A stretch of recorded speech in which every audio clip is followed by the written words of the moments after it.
सबसे पहले सस्ता ऑप्शन ट्रेड लेंगे मानस जी से, उसके बाद चलेंगे हम राजेश सातपुते जी के पास एफएनओ सुपरस्टार के लिए। पालवी जी का नंबर नेक्स्ट है चार्ट का चमत्कार में, और मिड कैप फंडा के लिए शरद अवस्थी जी हैं। तो मानस जी बताइए आपका सस्ता ऑप्शन।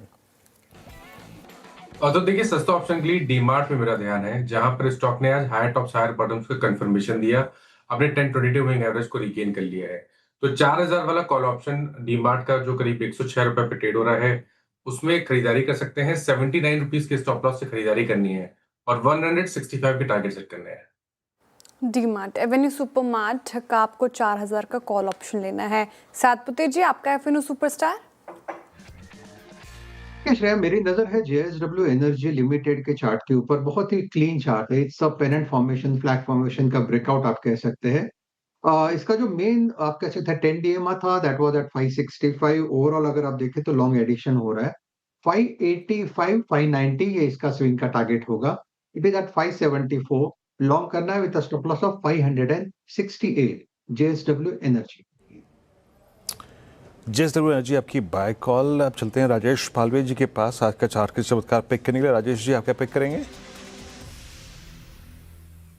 वीरेन जी, यहाँ पे उनो मिंडा पे फोकस है। स्टॉक को देखें तो एक फॉलिंग चैनल का ब्रेकआउट यहाँ पे ऑलरेडी वीकली चार्ट पे आते हुए दिखा है। स्टॉक में जिस तरीके से डेली चार्ट पे स्ट्रेंथ यहाँ पे स्टॉक डिस्प्ले कर रहा है, एक कंसोलिडेशन रेंज का ब्रेकआउट जिस तरीके से कंफर्टेबली यहाँ पे हुआ है, हमें लगता है कि ये स्टॉक में पोटेंशियल है 1320 1330 की तरफ बढ़ने का। तो यहाँ पे बाय करने की सलाह विद स्टॉप लॉस ऑफ 1255।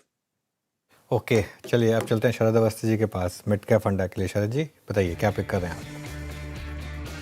जी, हमारा मिड कैप फंडा होगा पीआई इंडस्ट्रीज कंपनी। एग्रीकेम से एग्रीकेम, फार्मा लाइफ, ये सब चीजों में ट्रांजिशन कर रही है, इसका असर हमें आने वाले समय में दिखना चाहिए। सीडीएसएम, वो सीडीएमओ से में जो एंट्री वो कर रहे हैं सीडीएसएम में, उसको हमको बहुत बड़ा फायदा होना चाहिए, क्योंकि जो टोटल टैम है वो काफी बड़े तौर पे एक्सपैंड हो जाएगी। इसके अलावा अगर आप देखें तो इनका आर&डी फोकस, इनके ग्रुप जो भी पीयर्स हैं उनमें सबसे स्ट्रॉन्ग है। मार्जिन हाई है, एक्सेलेंट बैलेंस शीट कंडीशन है, तो हमें लगता है ये सब का फायदा इनको मिलना चाहिए। प्लस जो आर&डी के इफेक्ट्स आने वाले समय में इनको मिलते हैं, उससे इनके रेवेन्यू ग्रोथ और टॉप लाइन ग्रोथ में और अपस्केल होना पॉसिबल है। वैल्यूएशंस कंपैरेटिवली प्रीमियम ही रहने चाहिए विज़ावी रेस्ट ऑफ इट, क्योंकि आर&डी एबिलिटी स्ट्रांग है, तो पाइपलाइन उसकी वजह से स्ट्रांग हो जाती है। प्लस फार्मा सीआरडीएमओ से जो इनका एडिशनल फायदा होगा वो है बायोलॉजिकल प्रोडक्ट्स हैं, इलेक्ट्रॉनिक केमिकल्स हैं, नए प्रोप्राइटरी प्रोडक्ट्स हैं, ये सब का फायदा इनको आने वाले समय में होना चाहिए। तो हम ये उम्मीद कर रहे हैं कि इस साल और अगले साल लगभग अगले 12-18 महीनों में लगभग कंपनी 14-15% जैसी टॉप लाइन ग्रोथ रजिस्टर करेगी, और अर्निंग्स में लगभग 15 से 20% जैसी ग्रोथ आनी चाहिए। तो लगभग 110-15 रुपए के आसपास की अर्निंग आनी चाहिए।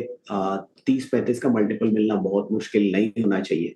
तो 3500 रुपए के शुरुआती लक्ष्य के हिसाब से पीआई इंडस्ट्रीज 3500 के शुरुआती लक्ष्य के लिए पीआई इंडस्ट्रीज को आप देख सकते हैं। चार का चौकम में हमने 4 स्टॉक्स डिस्कस किए हैं, तो रिकैप कर देती हूँ। टारगेट एंड स्टॉप लॉस आप देख लीजिए एक बार। सस्ता ऑप्शन मानस जी ने सुझाया एवेन्यू सुपरमार्ट्स। डीमार्ट में आपको 4000 की कॉल लेनी है, 165 के टारगेट एक्सपेक्टेड है, 79 का आपको स्टॉप लॉस लगाना है। फिर एफएनओ सुपरस्टार के लिए राजेश सातपुते जी ने जेएसडब्ल्यू एनर्जी चुना है। क्लीन चार्ट फ्यूचर्स में खरीदारी कराए, 580 590 की टारगेट एक्सपेक्टेड है, 568 का स्टॉप लॉस मेंटेन कीजिए। चार्ट का चमत्कार पालवे जी ने सुझाया उनो मिंडा, जहां पर 1320 1330 तक के टारगेट वो देख रहे हैं, 1255 का स्टॉप लॉस लगाने की बात कही उन्होंने। और आखिर में पीआई इंडस्ट्रीज शरद जी को पसंद आ रहा है, 3500 की टारगेट एक्सपेक्टेड है। लंबी अवधि के नजरिए से मिड कैप फंडा में पर्टिकुलर काउंटर आप रख सकते हैं रेड डार पर। निफ्टी